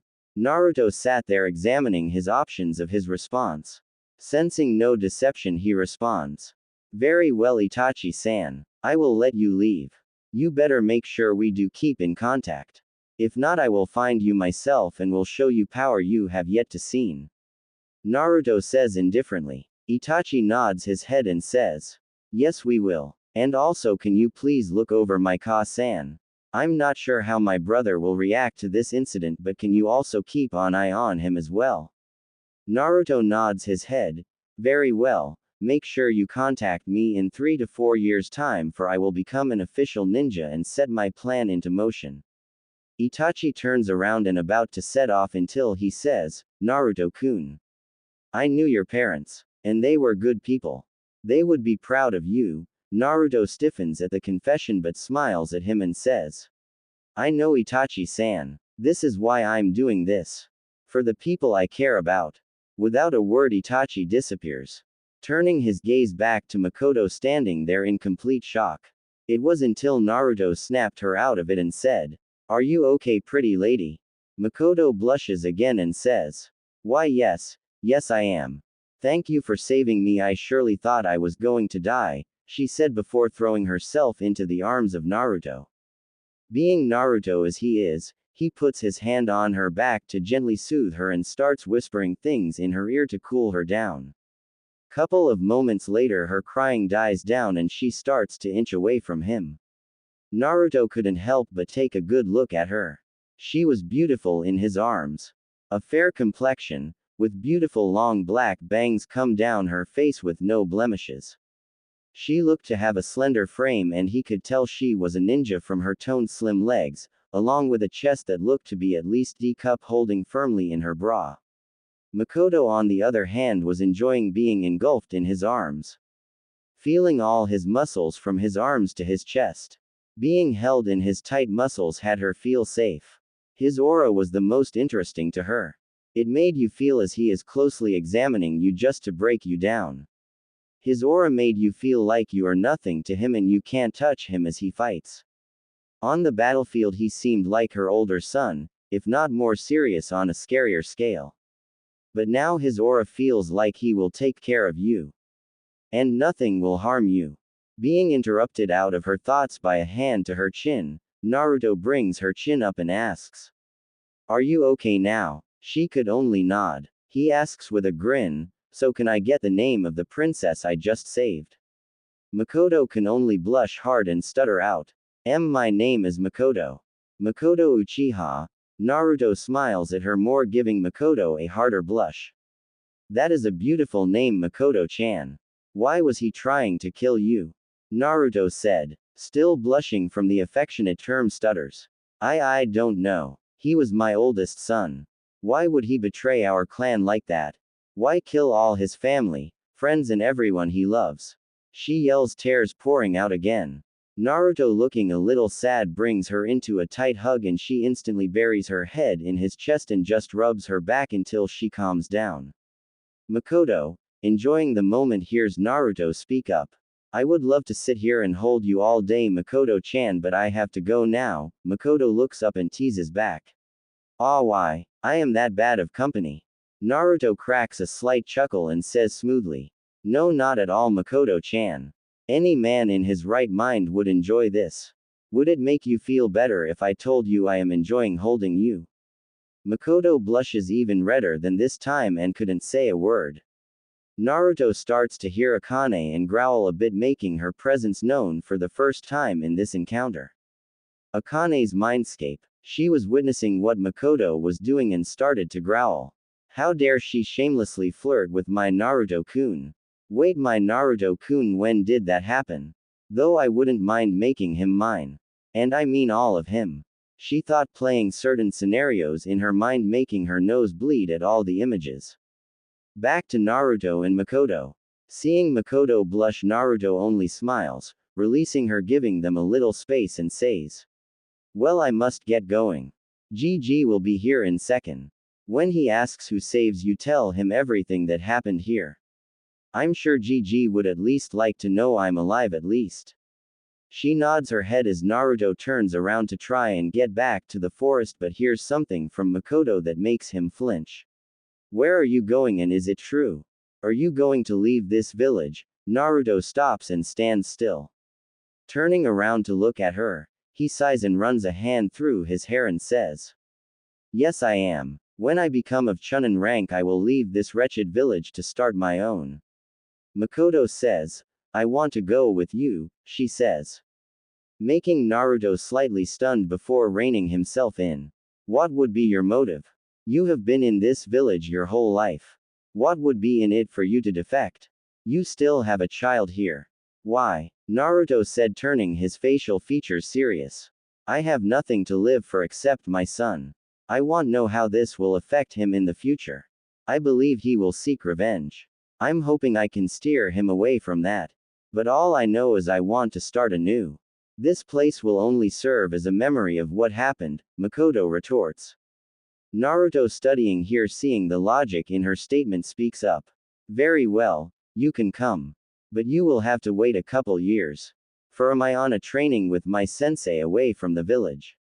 Makoto nods and asks, so you're coming back then in a few years? What if you don't come back? What if you decided to leave me?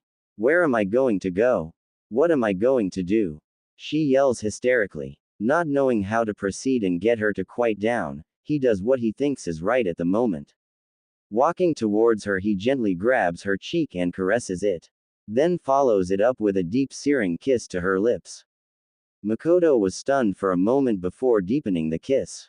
Surprising Naruto by her actions, he begins to deepening as well, making her moan into the kiss. A few seconds later, he's the first to pull back and says, there. Remember that kiss, Makoto-chan. It's my promise to you that I'll be coming back. Without another word, he shunpos out of the compound back to the forest to try and catch up with Aizen. Makoto, still in a daze, thought one thing. Wow, he has the softest lips ever. And he's a great kisser. Makoto suddenly hears a voice. Ikoto-chan, Makoto-chan, are you alright? She hears someone say. She focuses her gaze on the person and it appears to be Sarutobi and some Anbu behind him. Hello, Hokage-sama, and yes, I am fine. Sarutobi notices her glazed eyes and asks, what happened here, who did this? Makoto began to explain how everyone in the compound got slaughtered by her oldest son, even her husband, leaving everyone dead except her son. Then she tells about how she almost died if it weren't for a blonde swordsman. Sarutobi, being a little more interested, asked who it was. Her answer shocked Sarutobi. Explaining it was Naruto, she began to tell him how he beat Itachi with ease and was toying with him. This further shocked Sarutobi to his core. He knew Itachi was one of the best ninjas in the village. Even the Anbu were amazed. No one was ever up to Itachi's level during his time in the ANBU. Hearing that an 8-year-old was capable of feat shocked them. Especially a purple-haired sword-loving kunoichi in the group. Remembering what he looked like in the forest of death, she began to blush under her mask. But what interested her was the boy's supposed sword skill. She knew Itachi-senpai was excellent at sword and had almost to no flaws. She knew she had to meet him and maybe test her skills. Sarutobi was in deep thought about it. Naruto-kun, it's almost only 1 year and you're able to single-handedly defeat one of my best operatives. What of training have you been doing? Sarutobi, snapping out of his thoughts, tells Anbu to fetch Sasuke and get him and Makoto to the hospital. Both Sarutobi and Makoto ended their night with thoughts of the same blonde boy. With Naruto. A couple minutes later, reaching a clearing, he spots Aizen meditating. Aizen, sensing him, speaks up. How was it, Naruto-kun? Naruto sits down next to him and lays back on the grass to gaze at the sky and says, nothing I couldn't handle. It seems my Hado has gotten better in power and accuracy. Not only that, but my speed was no match for the man I fought. It seems he held a high position within the Anbu. Aizen smirks and say, wouldn't expect anything else from you. Your training is almost over. And for that, the only thing left is to find your Zanpakuto spirit. What did Kyuubi say about training, by the way? Naruto thought about it and said, ah yes, let me ask her. Aka-chan, aka Chan, are you there? Naruto says through the mental link. Akane responds, yes, I am Naruto-kun, and to answer your sensei's question, I will help you with everything from chakra control, to elemental chakra and learning those justus your Hokage gave you. We should begin with that after you learn your Zanpakuto spirit. Naruto nods and thanks her, but was interrupted when Akane yells again, and you better come in here tonight so we can cuddle. Naruto chuckles and responds, well, who would have thought that Kyuubi no Yoko would want to cuddle with someone like me? Well, I wouldn't miss it for the world. Akane blushes, glad that Naruto couldn't see her right now. Naruto, breaking the link, tells Aizen everything Akane said. Being pleased with the answer, Aizen says, well, rest up tonight. For the rest of this month you will try to confront your Zanpakuto spirit. After that it will have been 1 year. For the next 3 you will be refining these techniques to mere perfection. If everything works out, you should be able to me. Also know that once your training is complete, I will have to leave. No, contacting your spirit doesn't always come easily. You might have to spend weeks on it. Naruto, frowning at the thought of his sensei leaving, nodding, says, hi sensei, I promise these next 3 years you will be proud of me and I will surpass you. Aizen smiles and thinks, you already have made me proud, Naruto-kun. I just wish I could stick around and see your success. Unknown to both of them, Naruto's sword began to vibrate. Finally, Naruto-kun. I will be finally able to meet you. Finally, someone who will use my potential to change this world. I can't wait. That night, Naruto went inside his mindscape during his sleep to cuddle with Akane.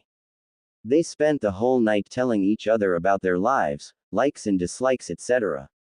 Akane even explained to him that his mom was her previous vessel and that she was manipulated into attacking Konoha by a man named Uchiha Madara. Crying because of it, Naruto soothed her and vowed to kill this man for her. Akane instantly knew that day when she was being held like a lover, talking to each other, and him telling she was going to avenge her. She knew instantly she was beginning to fall for her vessel, surprising herself at how quick she fell in love. But she then realized she cared for him all along, and it took certain actions for her to confirm it. She only needed the right time to tell him that she was in love with him. 1 month later, 1 year finished. It's been almost 1 month since Aizen gave Naruto his sword to begin his Jinzen with, but for some reason he still wasn't making progress. Noting that his sensei said it might take longer, he started to clean the sword, making sure it was shiny. He then put it on his lap and began to meditate again. Feeling a different feeling this time than all the other times he's meditated, he tries to focus on it more. More and more, than feeling becomes more powerful until he opens his eyes. Kyoka Sugestu's world. Opening his eyes, Naruto finds himself in a field with a pond in it. The moon reflecting off the pond, being that it's night time. He looks up to see the sky. Stars spread out throughout the sky. He only uttered one word.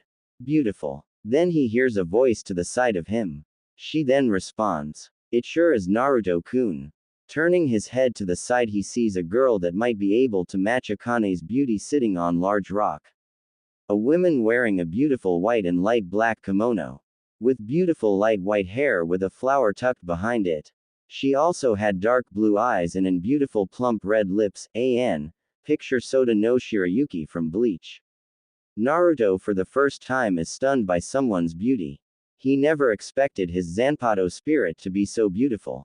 Composing himself, he walks to her and stands in front of her and begins to speak. I assume you are my Zanpakuto spirit. He says, then reaches over to grab her hand and place a kiss on her knuckles before continuing. You truly are a beautiful spirit. Kyoka never imagined her wielder to be so bold.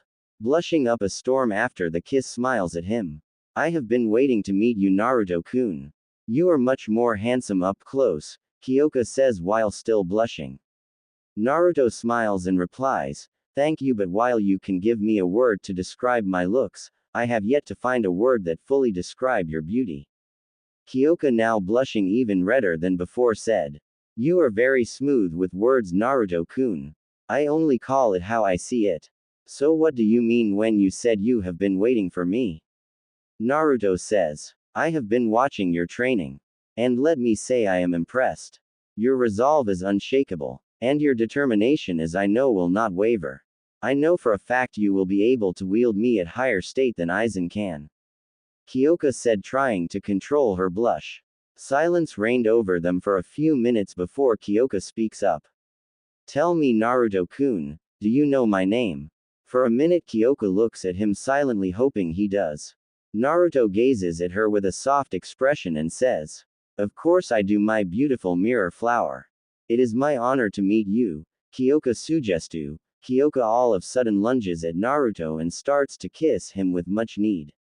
Very shocked that his Zanpakuto spirit is kissing him, decides to give her what she wants and deepens the kissing. Sucking on her top lip. Then proceeding to using their tongues. After 5 minutes and much need air, she snuggles into Naruto's chest and whispers. I am so glad you know my name, Naruto-kun. Naruto, with his chin on top of her head, says. I'm glad too. I know that with you by my side I will become feared throughout the shinobi world. We will do this together. Without another word, he steadily puts her at arm's length and says, I need to get back now. I promise I will visit you often. Goodbye, Kyoka-chan, and with that giving her a kiss to the forehead, then fades away. Kyoka sitting there on the rock thinking about the lips that just graced not only her forehead but lips in the term he used her name in. Such a kind soul for those he cares about, yet a man who will not fear to cut you down at an instant. You won't have to be alone anymore. I will always be there for you, Kyoya thought out loud. She was interrupted from a voice of a female behind her. I see you meet him too. She turns around to see Akane leaning against a tree. Kyoka responds, yeah, he is wonderful man, not to mention a cute one at that. Akane chuckles. You got that right. So what's your name? Considering now that we share the same mindscape. Kyoka stands up, walks over to her, puts out her hand out. Kyoka Sugestu, she says. Akane accepts the greeting. Well, I am the Kyubi no Yoko, but you can call me Akane, she says. Kyoka was then spoke. Nice to meet you. At least I have someone here to talk to. Akane nods her head. I agree, it does get pretty lonely in here. But now at least he has 2 women that will love him and never leave him alone no matter what. Kyoka looks at her in surprise. How do you know that I am in love with him? Akane can only laugh again.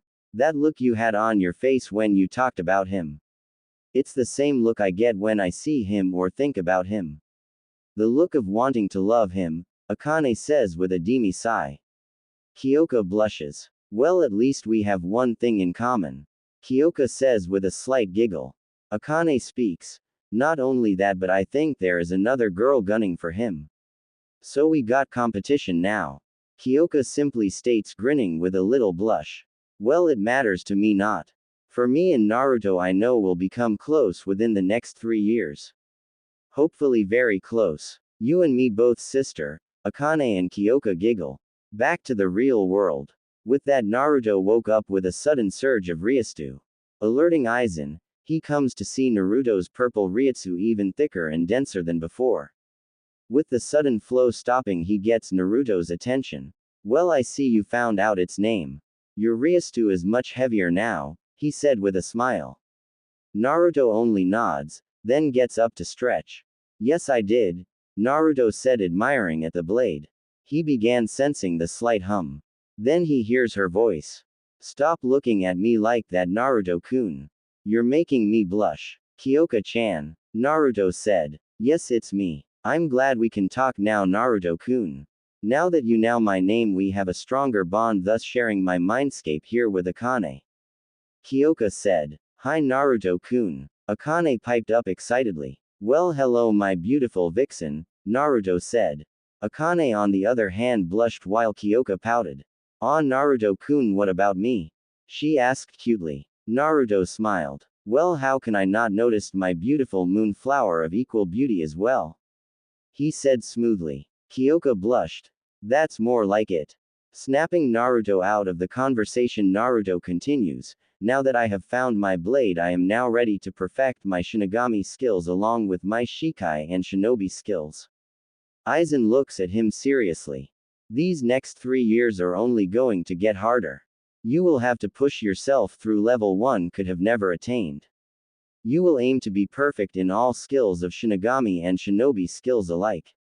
Are you sure you want this? Aizen said.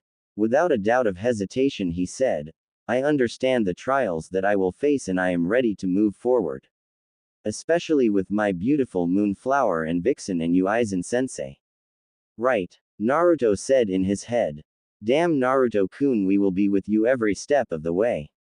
We will never leave you, Akane said. Kyoka nodded, then speaks up. Yes, Naruto-kun, we will make sure you are the strongest to where no can oppose us. Naruto nods in thankful manner. I have no time to waste. Let's get started, Aizen-sensei.